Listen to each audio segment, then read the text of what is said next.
24절까지 이 말씀입니다.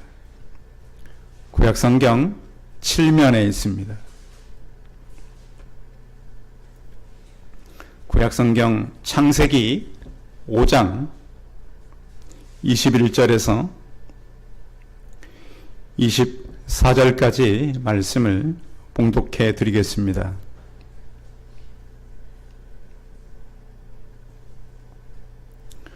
에녹은 65세에 무두셀라를 낳았고, 무두셀라를 낳은 후 300년을 하나님과 동행하며 자녀들을 낳았으며 그는 365세를 살았더라. 에녹이 하나님과 동행하더니 하나님이 그를 데려가심으로 세상에 있지 아니하였더라. 아멘. 우리 옆 사람과 서로 인사하겠습니다. 만나서 반갑습니다. 예, 감사합니다. 올해 저희 교회 표어는 지역을 넓히는 교회입니다. 지역은 꼭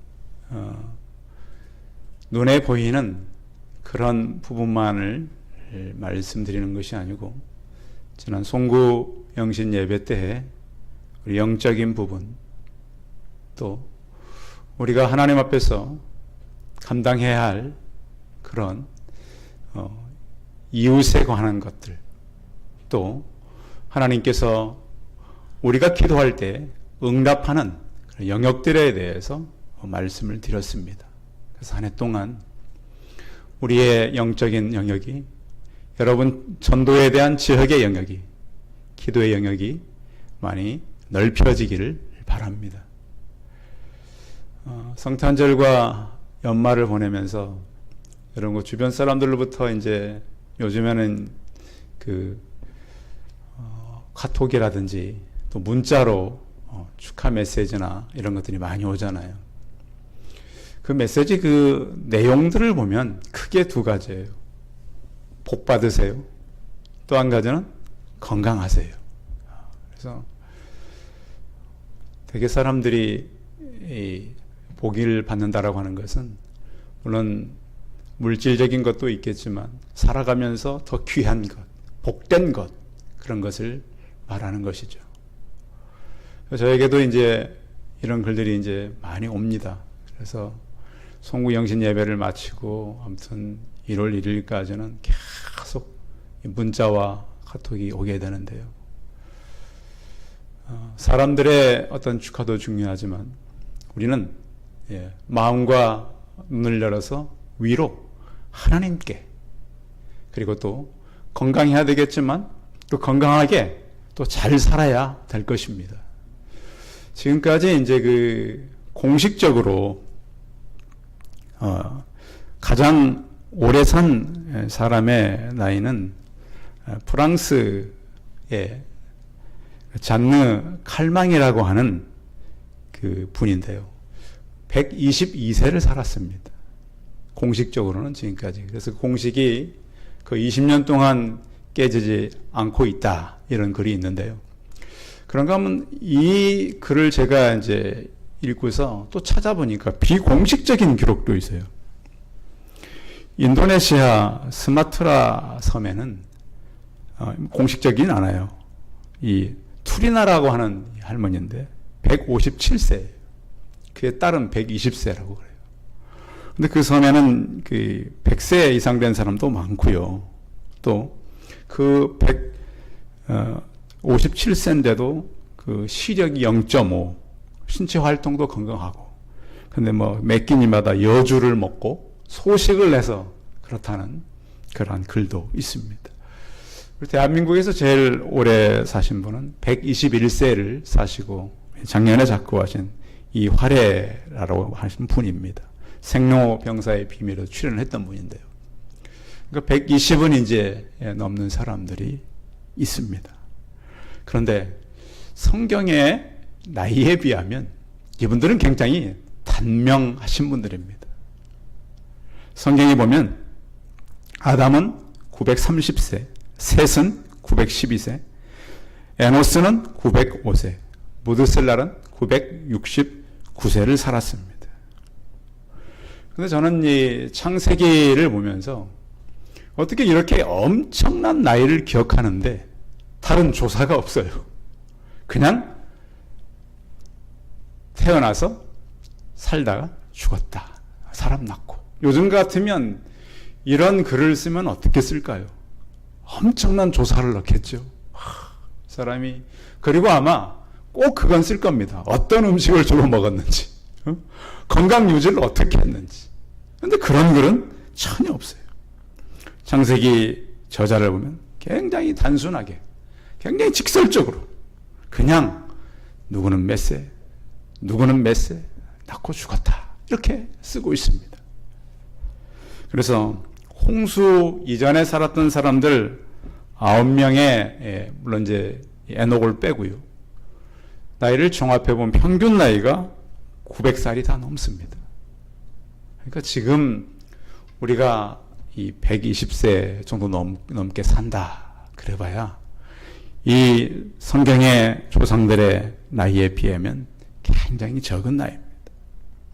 이 나이들은 분명히 지금의 1년 기간으로 세워졌습니다. 성경의 나이는 좀 지금하고 다른 게 아닌가? 네, 그렇지 않습니다. 성경의 날들을 계산해 보면 오늘날하고 똑같습니다.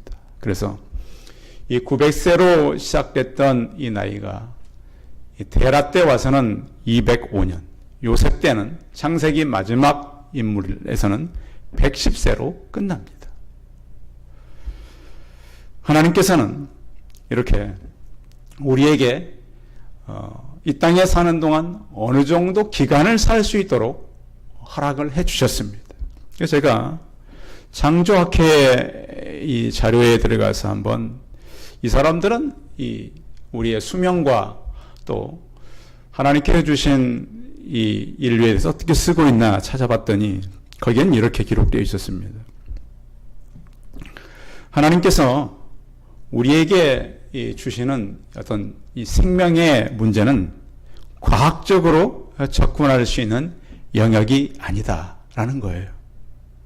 과학자는 살아있는 것과 죽어있는 것의 차이를 묘사할 수 있을 뿐이다 그랬습니다. 과학자들은 왜 사람이 죽는지, 생명의 기중성이 무엇이든지 알지 못하고 단지 생물과 무생물의 차이를 나열할 정도이지 그 외에 대해서는 손댈 수도 없다라고 기록되어 있었습니다. 영생의 시대가 올 확률은 거의 제로에 가깝죠. 그렇죠? 사람에게는 영생의 시대가 있을 수는 없어요. 그런데 죽음이 늦게 올수록 사람들이 염려하는 건 뭐냐면 종교가 인간에게서 멀어진다는 거예요. 그러니까 창세기에 보면 이렇게 900년이 넘는 사람들의 이 장수의 삶이 있었지만 결국 노아 이전에 이렇게 엄청난 기간을 살았지만 그 얘기는 장수 마을의 수몰 이야기로 끝났다는 거예요. 하나님의 심판으로. 그러니까 사람이 오래 산다 그래서 경건하게 살 수가 없다라는 거예요. 이렇게 노아 이전에 900세 이상을 살았던 사람들의 성경의 종합적인 평가는 이렇습니다. 그들은 죄악이 가득했다라는 거예요. 그러니까 오래 산다 그래서 좋은 일을 하고 사는 것이 아니라 죄악이 가득했고 또 하나는 악한 마음을 가졌다 그랬어요. 갈수록 사악해져 가고 또 하나님의 한탄과 근심이 기록되어 있었습니다. 그러면 우리가 오늘 주목하려고 하는 것은 바로 에녹입니다. 65세 하나님께서 그를 불러서 300년 동안 그와 동행을 했는데요. 하나님께서는 오늘 이 본문만 가지고는 에녹에 대해서 자세히 알 수가 없어요. 그런데 성경에 다른 부분에서 에녹에 대해 기록한 부분이 있어요. 그 부분은 바로 히브리서 11장과 유다서입니다. 그래서 오늘을 우리는 하나님과 동행했던 에녹이 어떻게 300년 동안 하나님과 동행할 수 있었는가? 우리가 이제 같이 산다라고 하는 것이 참 어렵거든요. 이 부부가 남남끼리 만나서 둘이 이제 살게 되다가 자녀들이 또 태어나서 같이 살게 되는데 쉽지 않아요. 온 가족들이 같이 산다는 것이. 그런데 어떻게 이 에녹은 300년 동안 하나님과 동행했는가? 많은 성경학자들의 종합적인 얘기는 에녹이 자가 많이 죽었을 거다. 그러지 않고는 하나님과 도저히 300년 동안 동행할 수가 없다라고 하는 것을 제가 보게 됐습니다. 자, 그래서 우리는 에녹과 함께 같이 묵상해야 될 얘기가 하나님과의 동행입니다. 성도 여러분, 2011년 1년 동안 앞으로 1년뿐만 아니라 남아있는 생애 동안 하나님과 동행하는 삶을 살아가시기 바랍니다. 구약과 신약을 구약만 통틀어서 본다면 이 땅에서 죽음을 맛보지 않고 하나님 나라로 바로 들어간 사람은 두 사람입니다. 구약 성경에는 에녹과 엘리야입니다. 자, 에녹은 오늘 본문에서 다룰 것이고요. 엘리야는 하나님께서 이 불병거가 호위하는 가운데 회리바람을 타고 하늘로 올라갔습니다. 물론 예수님께서도 죽으셨다가 부활하셔서 하늘로 올라가셨습니다. 에녹이라고 하는 이름은 뜻은 시작하는 자라는 뜻을 갖고 있습니다. 그러니까 에녹은 어떤 시작이에요. 시작하는 자. 에녹은 특별히 하나님의 은혜를 힘입고 그는 죽음을 맛보지 않고 바로 하나님 나라로 옮겨갔는데요. 창세기 오늘 5장을 같이 이렇게 읽었는데요. 창세기 5장은 죽음의 장이라 그럽니다. 그래서 계속해서 이 1장부터 시작해서 그 1절부터 시작해가지고 아담부터 계속 써내려갑니다. 그래서 마지막까지 보면 계속 메세 태어나서 죽었더라. 낳고 죽고가 반복됩니다. 그런데 유일하게 한 사람만이 죽지를 않았습니다. 그 사람이 누구죠? 에녹이죠. 그렇죠. 죽지 않고 올라갔어요. 자, 그래서 우리는 이 창세기 5장을 통해서 배울 수 있는 교훈 하나가 다 죽는 것만 아니다. 죽지 않고 바로 하나님 나라로 옮겨진 사람이 있다라는 거예요. 그러면 도대체 어떻게 그러면 하나님께서는 에녹 한 사람을 죽음을 맛보지 않고 동행케 했는가? 이것은 우리가 가질 수 있는 소망인데요. 인간은 누구나 죽음이라고 하는 이 열차를 다 타고 있다는 거예요. 그렇죠. 사람은 누구나 태어나면서부터 바로 죽음이라고 하는 열차에 옮겨 타진 거예요. 죽는 날 떠나는 것이 아니고 이미 그곳을 향해서 죽음을 향해서 다 같이 죽음이라고 하는 열차를 타고 가는 거예요. 어떤 분은 이것이 급행열차라고 했어요. 워낙 시간이 빠르니까 죽음이라고 하는 급행열차를 타고 막 달려가는 거예요. 그런데 에녹은 그 열차에서 탈출한 사람과 같다라는 얘기를 해요. 그런데 보면 하나님과 동행하는 사람은 죽음도 죽음이 아니라 하나의 과정일 뿐입니다. 우리가 볼 때는 죽음이지 하나님께서 볼 때는 하나의 과정이죠. 그냥 우리는 영원에서 영원으로 옮겨지는 과정일 뿐인 것이죠. 창세기 6장을 보면 하나님이 보신즉 땅이 부패했다 그랬습니다.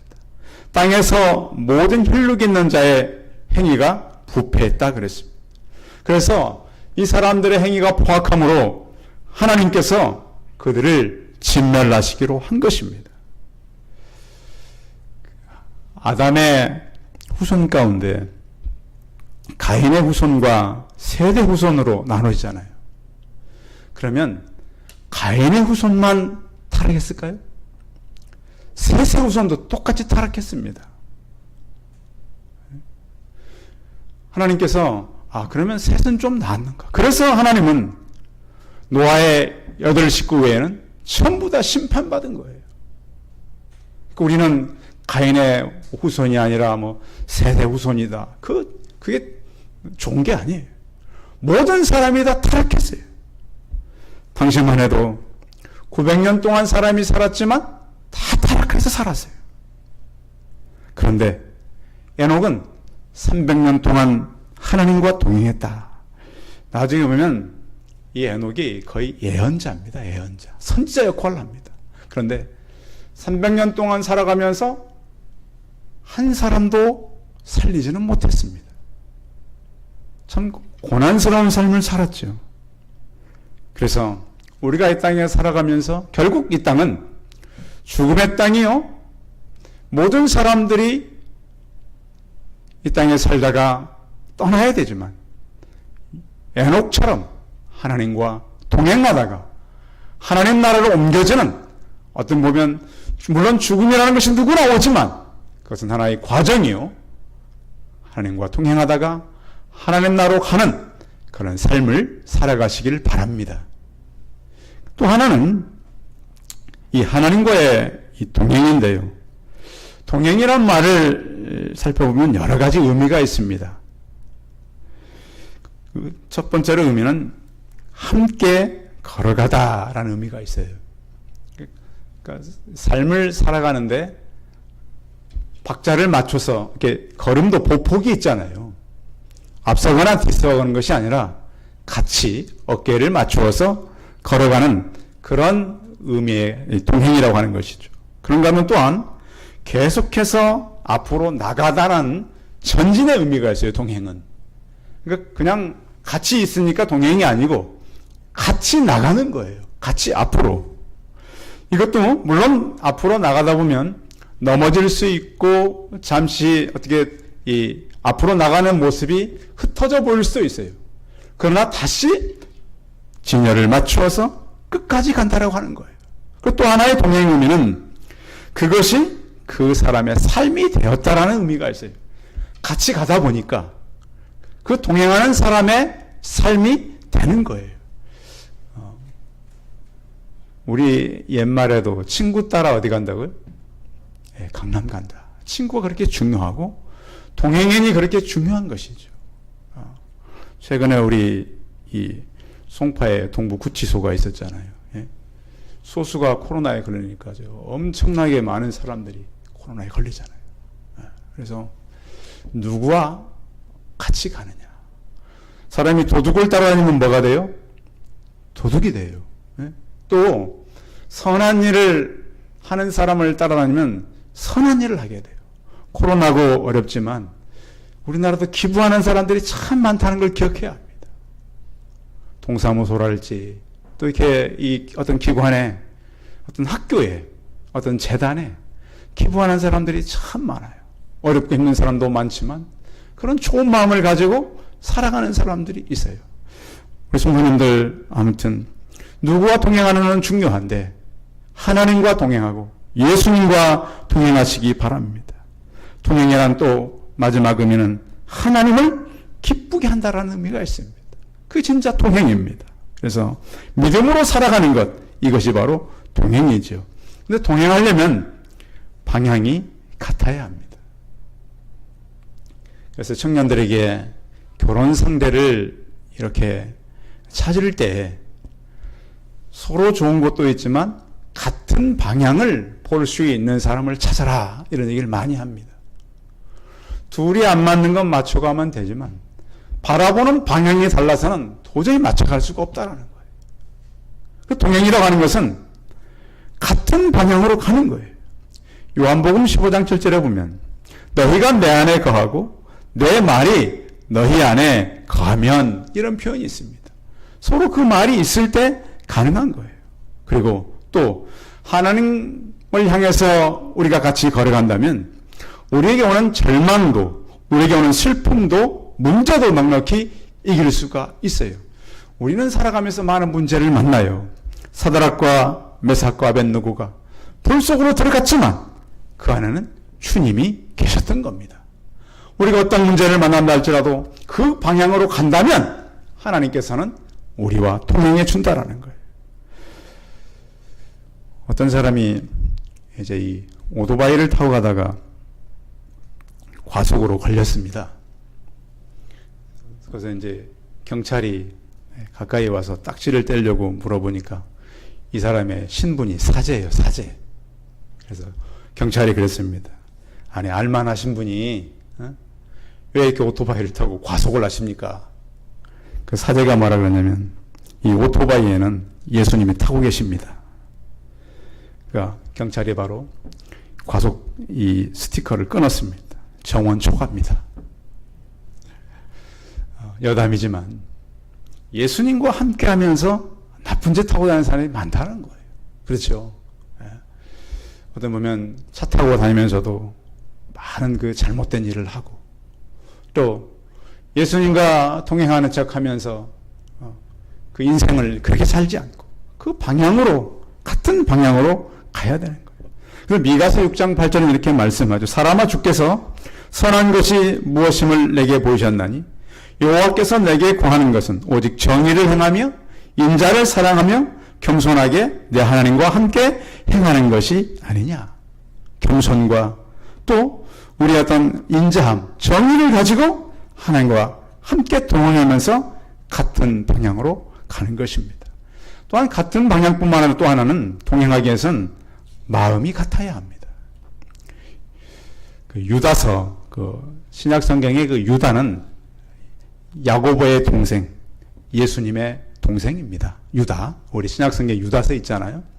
거기 14절 15절에 보면 아담의 7대 손 에녹이 이 사람들에 대하여도 예언하여 이르되 보라, 주께서 그 수만의 거룩한 자와 함께 임하셨나니 이는 무사람을 심판하사 모든 경건하지 않은 자가 경건하지 않게 행한 모든 경건하지 않은 일과 또 경건하지 않은 죄인들이 주를 거슬려 한 모든 완악한 말로 말미암아 그들을 정죄하려 하심이라 하였느니라. 예수님의 동생 유다가 보니까 물론 잘못된 이단들이 그 당시에 들어오기도 했었습니다. 그런데 예수 그리스도를 섬긴다 그러면서 그들의 하는 일, 말은 정죄하는 일을 하고 있더라는 거예요. 그런 삶을 살면 안 된다. 그 마음을 그렇게 쓰면 안 된다라는 거예요.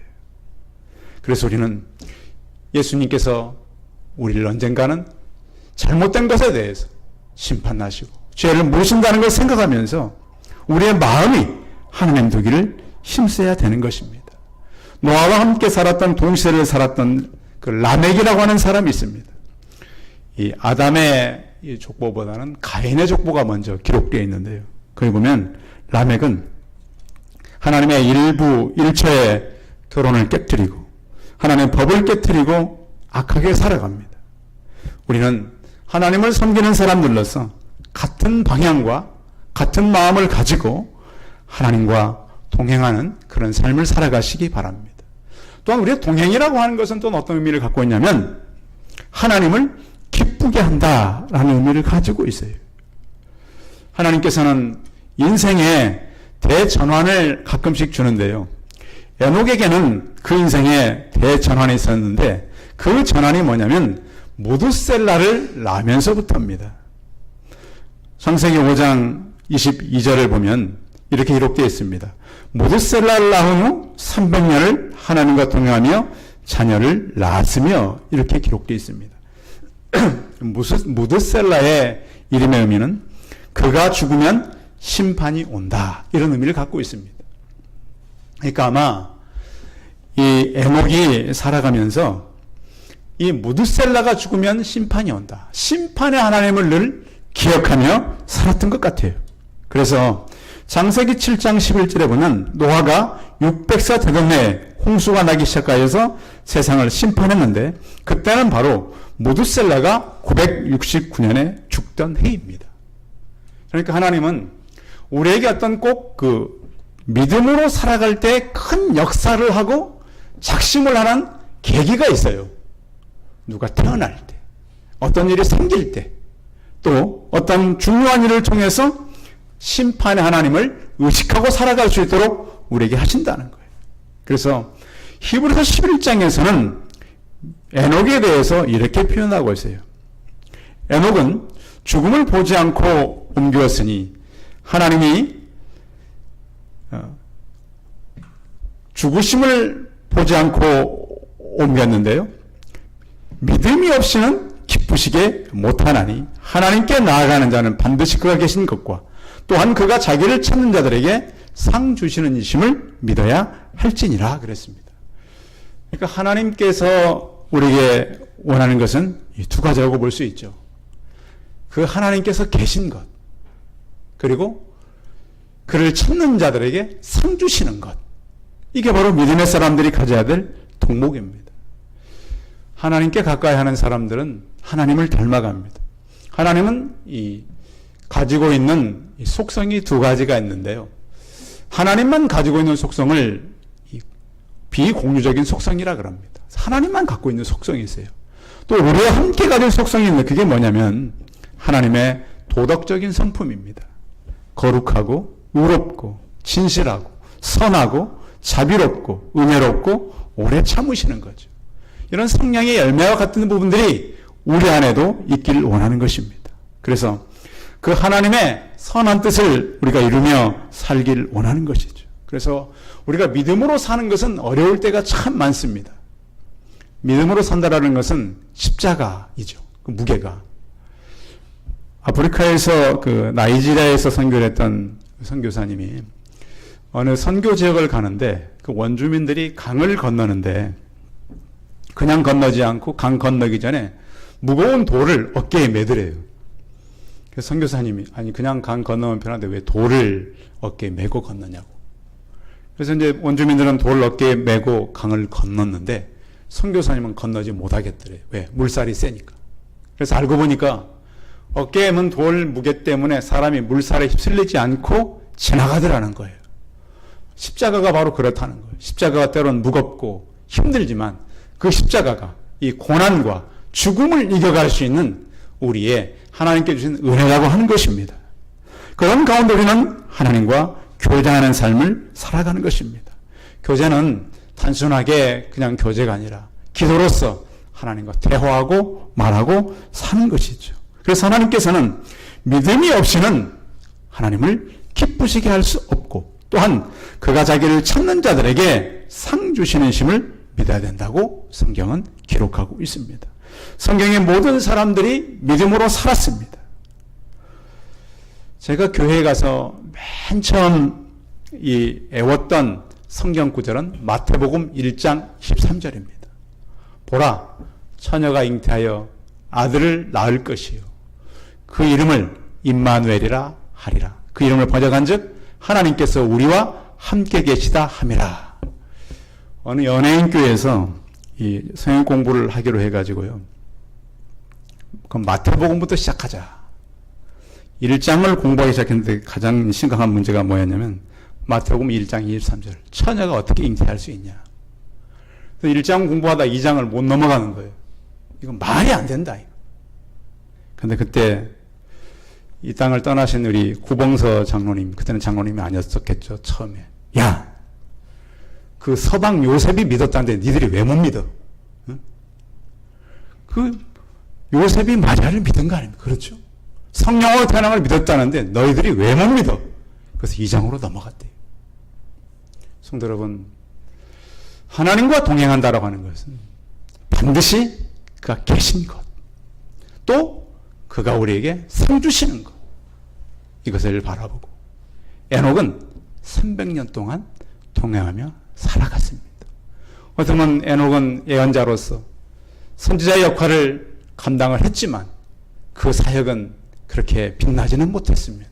그러나 중요한 것은 그의 삶이, 그의 말이 하나님과 동행할 수 있도록 방향이 같았고 마음이 같았기 때문에 300년 동안 그와 동행하다가 그를 하나님 나라로 옮기셨습니다. 한 해 동안 우리가 살아가면서요. 아무리 우리가 죽음의 급행열차를 타고 있다 그래도 우리는 하나님과 그 안에서 동행하고요. 하나님을 기쁘시게 함으로 하나님 앞에서 상을 받고 칭찬받는 주와 동행하는 우리 성도들이 다 되시기 바랍니다. 기도하겠습니다. 살아계신 하나님, 창세기 5장은 죽음의 장입니다. 그러나 에녹은 그 죽음의 열차에서 죽음을 맛보지 않고 하나님 나라로 옮겨졌습니다. 전능하신 하나님, 우리의 생애가 하나님과 동행하는 삶이 되게 하여 주옵소서. 에녹처럼 하나님을 기뻐하는 그런 행동과 하나님을 기뻐하는 말과 반드시 그가 계신 것과 자기를 찾는 자들에게 상주심을 믿고 저희가 하나님과 동행하는 그러한 삶을 살아가는 우리 성도들이 다 되게 하여 주옵소서. 주 예수 그리스도의 이름으로 기도하였습니다. 아멘. 예, 광고 말씀 드리겠습니다. 오늘은 신년 예배 및 교회 설립 10주년 기념 주일입니다. 10년 동안 우리 끄시고 부으시고 채우신 하나님께 감사를 드립니다. 2001년도, 21년도 서리집사 및 주일학교 담당은 전년도와 같습니다. 오늘도 다 와야 임명을 하는데 전년도와 동일하기 때문에 집사님들 주일학교도 그대로 똑같이 임명을 하겠습니다. 금년표에는 지역을 넓히는 교회입니다. 그리고 또 혹시 연말정산 필요한 분들은 말씀해 주셔서 연말정산해서 또 여러분들의 도움을 받으시기 바랍니다. 우리 찬송 286장 하시고 축도함으로 예배 마치겠습니다.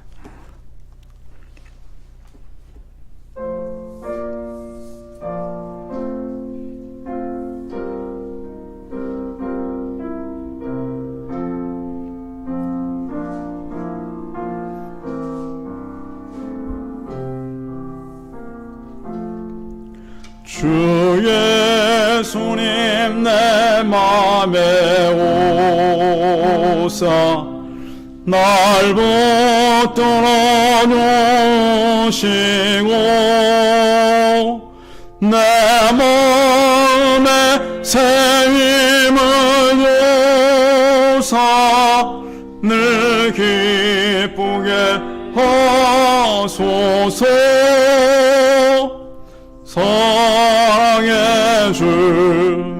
사랑의 주, 내 마음속에 찾아오사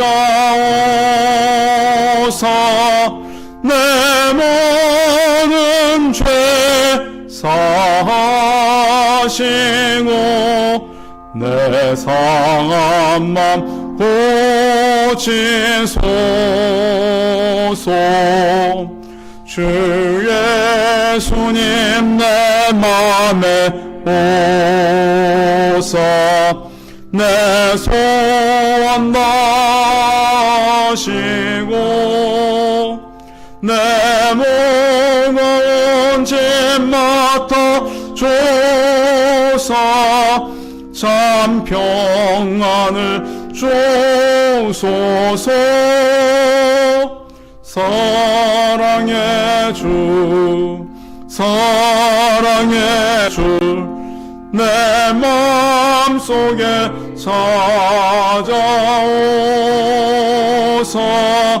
내 모든 죄 사하시고 내 상한 맘 고치소서. 주 예수님 내 맘에 오사 날 정결케 하시고 기회를 내 맘에 채워 늘 충만케 하소서. 사랑의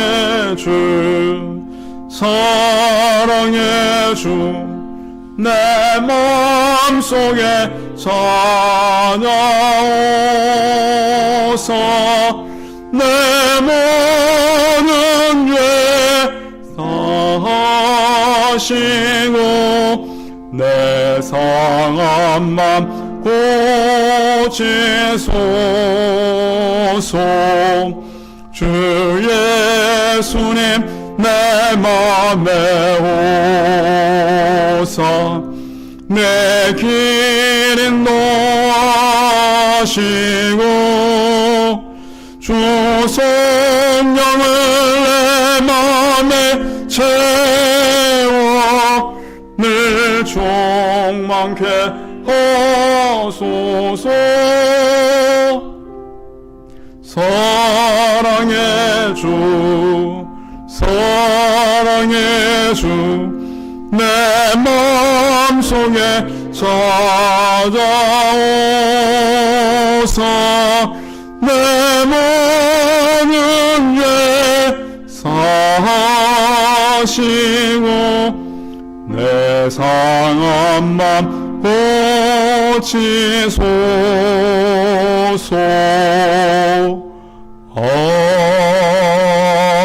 아멘.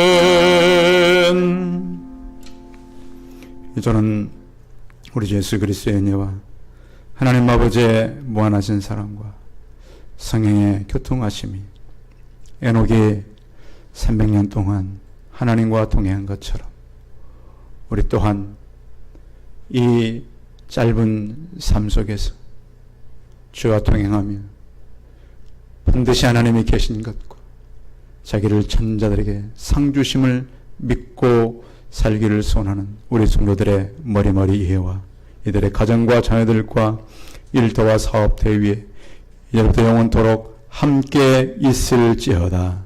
아멘.